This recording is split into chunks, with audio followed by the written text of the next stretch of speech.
I'm Bill McWilliam, president of Cascadero Copper, CCD on the TSX Venture Exchange. Cesium is one of the world's rarest metals with a growing industrial demand. Drilling is underway on our Tehran property in Argentina to prove up a cesium resource. Cascadero's patent-pending leach process has the potential to make Cascadero the lowest cost supplier of cesium in the world. Visit our website, cascadero.com, or phone us at 604-924-5504. You're listening to HowStreet.com radio, available online at TalkDigitalNetwork.com. Welcome to HowStreet.com radio, the online source for market opinions. Here is Jim Goddard. My guest is market historian Bob Hoye. He's the chief investment strategist for institutionaladvisors.com. Welcome back to the show, Bob. Yeah, Jim, good to be with you here. It's interesting markets these days. Did the U.S. markets react to the U.S. missile strike on Syria, some 59 Tomahawk missiles? Slightly positive today, but as far as the financial markets go, it's no big issue. The company, Raytheon, that manufactures the cruise missile, of course, their stock was up for a nice little, trading play like that. And, 59 cruise missiles coming down within a few minutes, that would be devastating. And it did do some damage, and it did, I think it's an appropriate move given the atrocity of gassing non-combatant citizens in Syria. The old saying was, talk softly and carry a big stick. And for the last 8 years or so, U.S. policy were not using the big sticks. So I think it's going to take a few hits before that assertion becomes effective that, you don't draw a line in the sand and then ignore it. And this one I think is quite an appropriate hit. A lot of people not going to like it, but it is done, and I think it was worthwhile. But nothing's affecting this. The stock market, as we've been noting, has legs of its own. Just to review things, often in October, if there's some problems or a declining market or something like that, it can clear those problems and set an uptrend. And then with the Trump election, it was sort of nervous going into the election, down and whatnot. So on November 3rd, our technical stuff came up with a downside capitulation on the S&P, which is a very good opportunity. It's a strong buy for the market. So then we looked at the seasonals and what copper and base metals and might do, and we said, okay, well, as a guess, they could go run out to March, and some of the industrial commodities like the base metals and crude oil did rally sort of into late February and then took a correction through March. So a couple of weeks ago, looked at the things again and thought, oh no, there's a little more up on the industrial commodities, and you're also going into a period, April, May, maybe into June, when credit spreads can be positive. So that was sort of a guideline as to maybe the stock markets could continue to rally. And this is against exceptional technical measures. Various things like we've got our upside exhaustions, momentum things, which, and for various groups, have gone up and reached what we would call a sell signal. You've also got some pattern stuff, sequential sells and things coming in. And on top of that, you got sentiment, like various measures of, small businesses, small investors.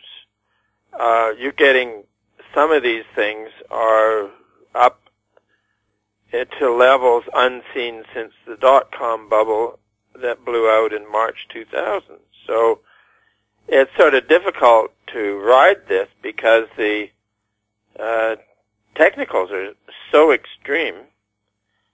But then you're in a favorable season where some of the sectors can continue. Now, also within this, last week or so, we looked at individual stocks. Apple was one, and Netflix was another. And they had set exceptional readings and appeared vulnerable.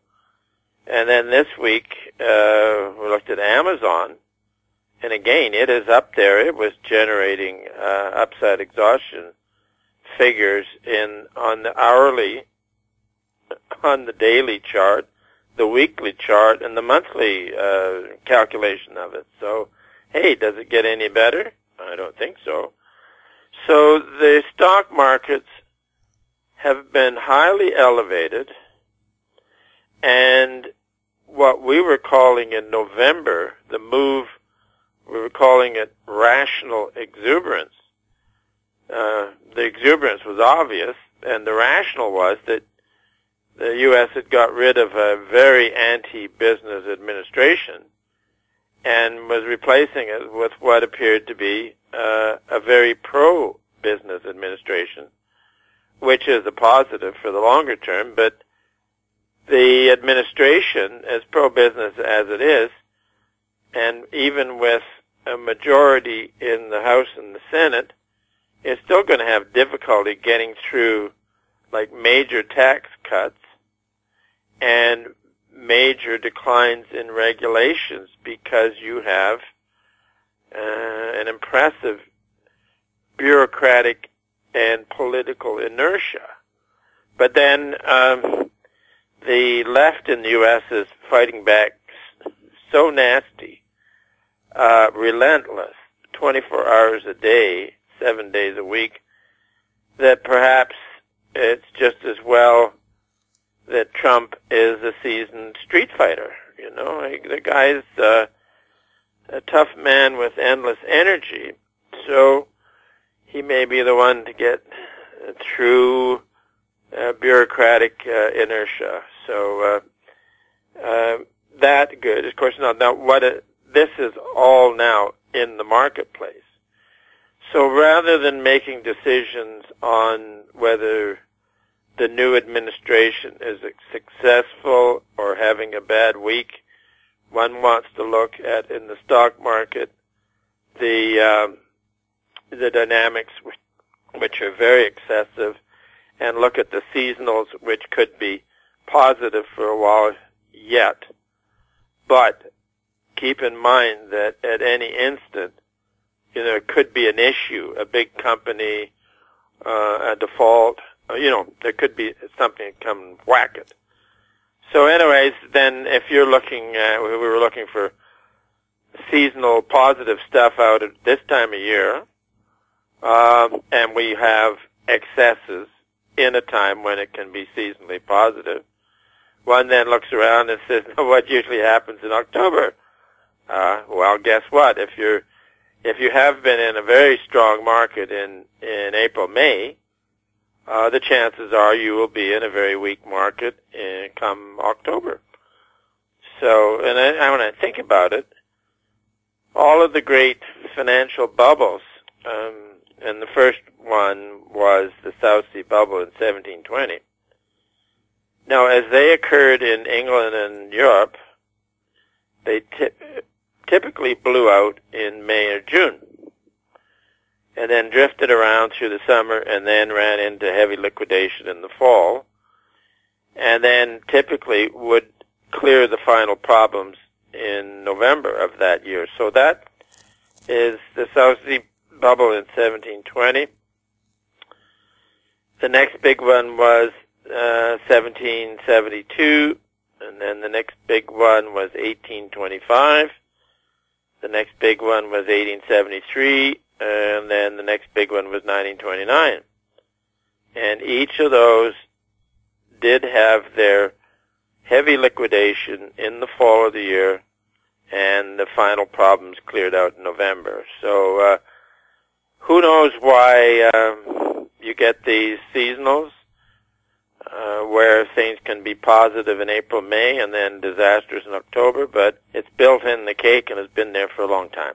We'll have more with Bob Hoye right after the break. GEM International is a new diamond explorer in the richest diamond producing country in Africa, located next to the fourth largest producing diamond mine in the world. International Spotlight is on an 1109 carat diamond recently discovered in Africa by a fellow Canadian junior with a proven operator and finance team. GEM International trades on the TSX Venture Exchange, symbol GI. Visit us at gemdiamondmining.com. I'm Douglas Mason, President and CEO of Rainy Mountain Royalty Corp., RMO on the TSX Venture Exchange. Rainy Mountain's Brunswick property is located in the Rideout Shear Zone in Ontario. With grab samples running as high as 32 grams per ton gold, a drill program will commence this spring to test the numerous targets located by recent groundwork. For more information, visit our website, rmroyalty.com. Welcome back. We're speaking with Bob Hoye. Bob, Alberta led the country in job growth, 18,000 new jobs created. Of course, most of them in the oil patch. The price of oil dipped below $50. It's above $50. Are Albertans overly optimistic? Oh, I don't know. They went through a tremendous hit when down to January last year, crude fell to 26, and then you had the arrival of a socialist government. So it couldn't have got any worse. So you're making comparisons from maybe reasonable developments against last year's absolute disaster. So things are improving a little, but you're not going to get any great improvements with an NDP socialist government in Alberta.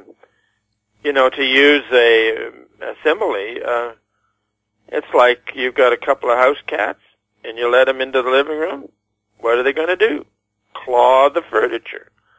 So you go in and you clap your hands at them and they stop and they look guilty. The moment you turn their back, they're back to clawing the furniture, which is what the NDP governments and which are socialists do in any province they win a majority in. It is get in there and claw the furniture, and they can't help themselves. The damage they do is immense, and then eventually the electorate wakes up and gets rid of them. And there's every reason to think that where the popular uprising in the U.S. that threw out the socialists there and brought in a more reasonable administration, there's no reason why it wouldn't happen in Canada, either on the next federal election or any of the provincial elections, where the folks are going to see lowering tax rates in the U.S. and say, oh, wow, we can't do that. So the developments in the U.S. are a distinct threat to the socialists, either provincially or federally in Canada. So it's going to be fascinating to watch. We'll have more with Bob Hoye right after this. Avon Resources Limited is a gold exploration company with significant projects in British Columbia, Saskatchewan, and the Yukon. Trading on the TSX Venture Exchange, symbol ABN, and the pink symbol ABN-AF. Surrounded by world-class gold deposits and mines, Avon's 23,000 hectares Forest Kerr Gold Project is located in the heart of the Golden Triangle in northwestern BC. For more information, visit us at avonresources.com. Keep informed. Receive our weekly recap of thought-provoking articles, podcasts, and radio delivered to your inbox for free. Sign up for the HowStreet.com weekly recap on our homepage, HowStreet.com. Welcome back. We're chatting with Bob Hoye. Bob, we have a question from one of our listeners, Henry Solomon in El Paso, Texas. He wonders, will the value of the U.S. dollar continue to rise? Yeah, it's building a base. And the way we monitor this one is to use the 20-week exponential moving average, because it seems to fit. Like when you're on a rally, each of the corrections have come down to the 20-week EMA.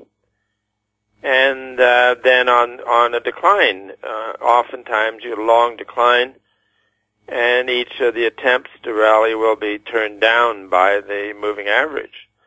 So what you want to find is a period when it's bottoming, as it has been, sort of since December. And then you look at previous bottoms in 2016, and there was a very good one in 2014. And it takes about 3 months to establish that bottom.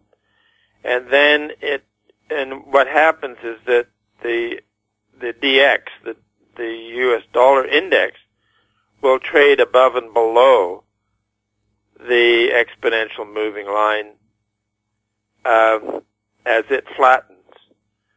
And then at some point, you'll have the DX getting above the line, and then a breakout above a previous high, and then away it goes. So, looking at it now, if it stays above the line for a few more weeks, would be good, very constructive, and then on the next extended rally, it would have to break above 102. And once it does that, we think that it'd be like 2014, where it would be a very strong rally, and that would mess up the financial markets quite a bit. Bob, have yourself a great weekend.